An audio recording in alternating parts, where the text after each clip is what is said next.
Okay, in this video you'll be seeing an authentic review of the Ribble Endurance SL Disc Sport. I'll be highlighting some of the good things and some of the less good things I discovered as I started to ride the bike. Right then, good points. These gears in particular, they're really good. Like I said, they're the Shimano 105 12-speed manual cassette at the back and two cogs at the front.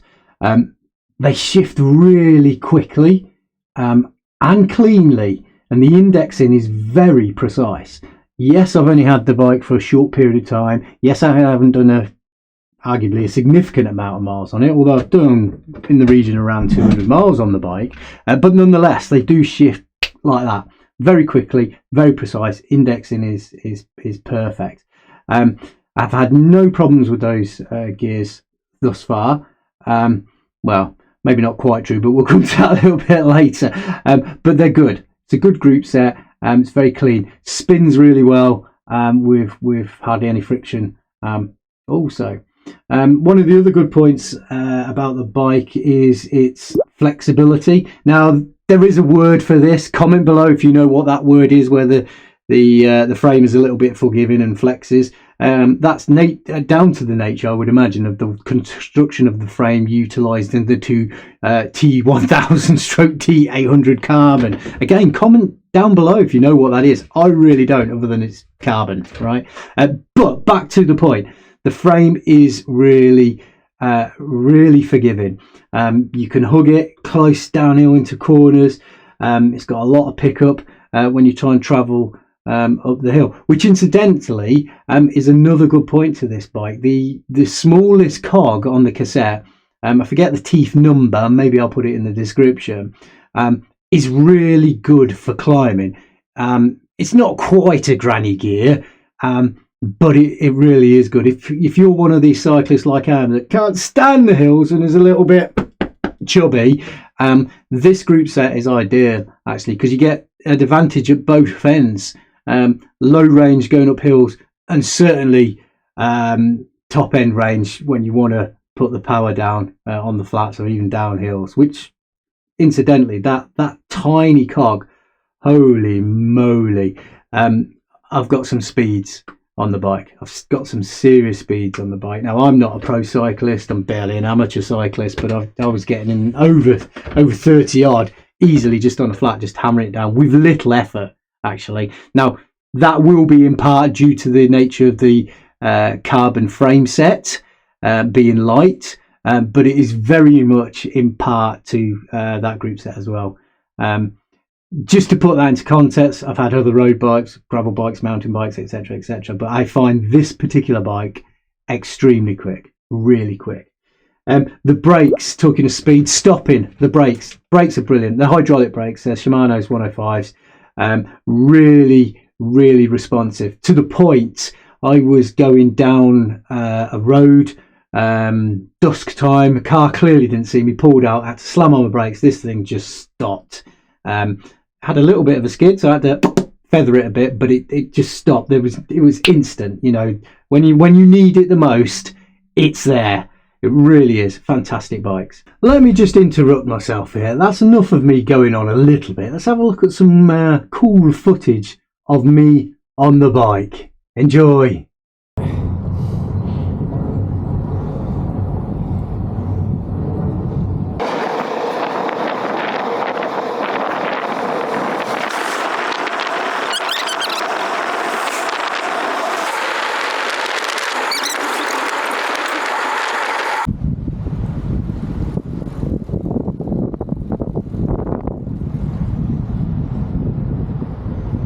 Okay, bad points? Maybe too strong a word, to be fair. More like Quirks or Niggles. So when I first got the bike, and when you get a bike from Ribble, you have to put some of it together yourself. It's really straightforward. It's not rocket science. You quite literally, from memory, just put the handlebars in and the handlebar itself. You know, you just do that.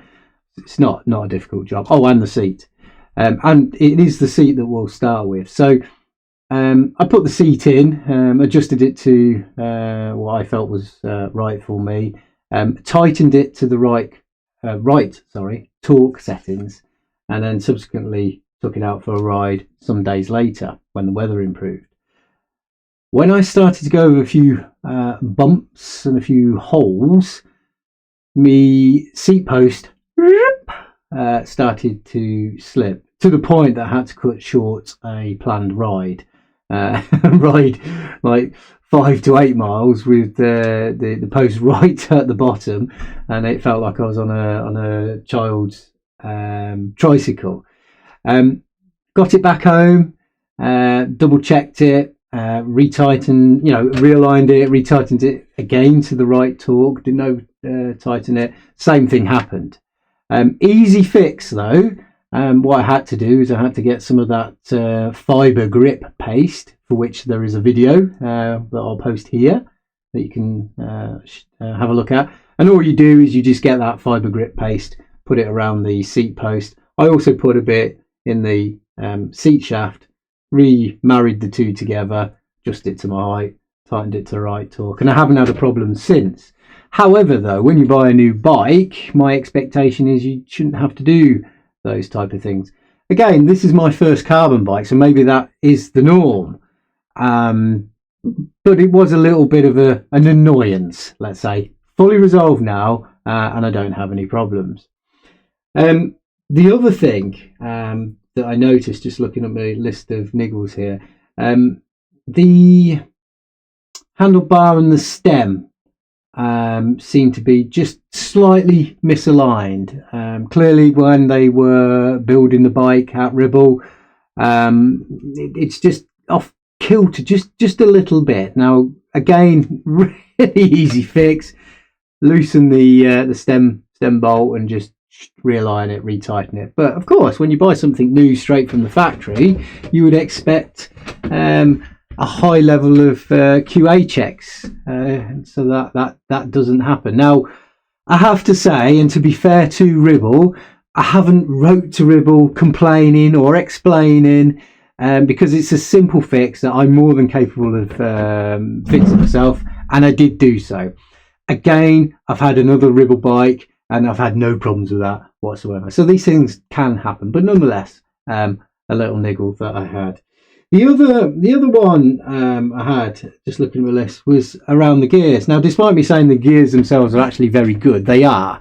The little niggle I had arguably is normal. I found that the climbing gear, let's say, whilst it changed onto the gear after a period of time, it started to slip, as if, well, not slip, but click, as if it needed to go somewhere else, either down or off the cog itself. Now, I had a quick look at the derailleur adjustments, changed that didn't seem to do it. Took it down to my local bike shop, and they said that will simply be cable stretch. Now, I am aware that does tend to happen, and you do tend to get that with new bikes.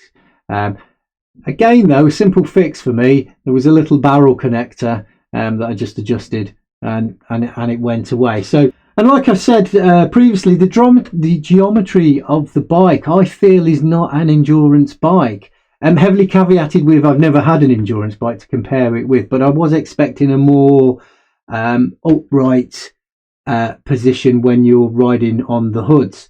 Like with my Ribble gravel bike, that is very comfortable, and it's quite upright and a relaxed position. Now, of course, this is primarily a endurance road racing bike, so I wasn't expecting the same degree of uprightness, but I was expecting a little more than what I've got. Again, like I've said, though, I've done some long rides, some very long rides non-stop as well, in preparation for this endurance ride coming up this summer. I got off the bike. I didn't have back pain or anything like that. I was exhausted, but that was because of my own fitness levels more than the shape of the bike. But to sell it as an endurance bike, I'm not sure actually if that's quite correct. But like I said, it is comfy, and that's part of endurance, right? So why would you think about buying this bike? Well, for me, it's pretty straightforward. I needed certainly a lightweight bike that, of course, a carbon frame provides. And the reason I need that is I'm doing my own endurance ride across France this year in June to raise some money for the mental health charity Mind. There are videos on this channel explaining why that is. You might want to get the bike because you're just after a nice carbon frame set. You might want to get the bike because you're considering doing some sort of time trials, amateur time trials. You may want to get the bike because you want an endurance bike.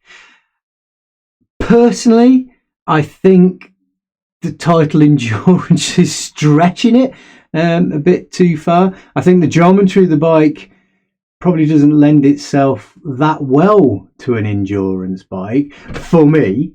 And the reason for that is I find that it's very much like a typical racing bike where you're crouched down rather than a little more upright and a little bit more reach. Now that could be because perhaps I chose the wrong size. I don't think I did.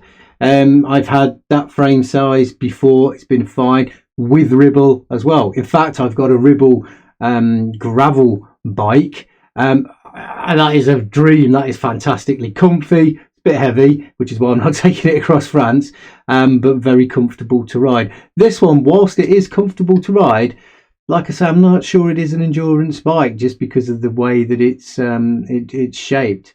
But like I say, having said that, I've done some long rides. I've done a 40-50 miler non-stop. Yeah, felt fine after coming off the bike. So, would we buy this bike? Would I recommend for somebody to buy this bike? If you're in the market for a reasonably priced, high spec carbon road bike, probably less so endurance, 100% absolutely yes. It's a good bike, despite me saying about the little quirks and niggles, which can happen. It's a really, really good bike. It's a really quick bike as well. I've had limited experience on carbon frames and limited experience on this particular group set that accompanies this bike. When you marry those two together, oh my word, it's a quick bike. It really is. It's a very tight bike in the sense that it's very responsive as well. You know where you are, you feel confident on the bike, and most importantly, when you need to stop quickly and abruptly rather, those Shimano 105 hydraulic brakes do the business at the business end when you need them. They are phenomenally good. Like I said previously, I was hurtling down a road, car pulled out, last minute, put the brakes on, a little bit scared, but you just feather it, stopped on a dime like that. It quite literally saved me colliding into the car. Had I had any other even mechanical disc brakes, I'm not so confident they might have stopped or acted as responsively as these particular brakes with this group set did. Phenomenal. It was really impressive. And the conditions weren't ideal either. It wasn't wet, but it was damp. You know, it wasn't bone dry either. So yeah, I was really impressed with that. It builds you a bit of confidence on the bike when you need those. So yes, I would recommend this bike. Like I said, with Ribble you can customize it however you choose. I chose not to. I just sticked with the basic spec that came from it, which is a very, I would argue, high-end spec. Let's not forget you're getting a carbon frame, Mavic wheels, and you're getting Shimano's 105 manual 12-speed group set, which are brilliant. Those gears, like I said previously, they change very quickly. They're very responsive. The indexing's great. There's no delay. There's no clunkiness. Few issues I've had to do with adjustments, but that's primarily because it's a new bike, I suppose. Yeah, phenomenally great. I've managed to get some really good speed out of it, and I've also been able to climb some of my local hills a little bit quicker because the climbing gear is a better ratio for me. That coupled with a lighter frame as well, of course. So yes, I would recommend this bike. Now, I hope this authentic review has proven useful. If there's anything you want to mention or correct me about or educate me about, please do leave a comment down below. It will be really, really useful. Additionally, if you did like this video, choose to like it, and if you're feeling really generous, I would very much appreciate a subscribe from you all. All right, I hope you enjoyed it. Like I say, thank you for watching, and I look forward to seeing you soon upon this channel. Take care.